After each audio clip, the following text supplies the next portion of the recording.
सोलापूरच्या शासकीय रुग्णालयात रुग्णांना व्हीलचेअरची सुविधा उपलब्ध असली तरी ती वापरण्यासाठी आवश्यक कर्मचारी नसल्याने रुग्णांच्या नातेवाईकांनाच व्हीलचेअर ढकलण्याची वेळ येत असल्याची बाब समोर आली आहे। त्यामुळे आपल्या पेशंटची आपणच घ्या केअर अशी परिस्थिती निर्माण झाल्याने नागरिकांमध्ये नाराजी व्यक्त होत आहे। काही दिवसांपूर्वीच कुत्र्याने चावा घेतलेल्या एका महिलेला उपचारासाठी सिव्हिल रुग्णालयात आणण्यात आले होते।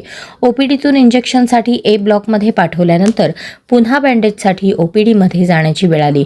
मात्र चालता येत नसल्याने संबंधित महिलेची व्हीलचेअर नातेवाईकांनाच ढकलावी लागली। अशाच प्रकारे अनेक वृद्ध व गंभीर रुग्णांनाही नातेवाईकांच्या मदतीवर अवलंबून राहावे लागत असल्याचे चित्र आहे। रुग्णालयात व्हीलचेअर व स्ट्रेचर उपलब्ध असूनही मनुष्यबळाच्या कमतरतेमुळे रुग्णसेवेत अडथळे निर्माण होत असल्याचा आरोप होत आहे।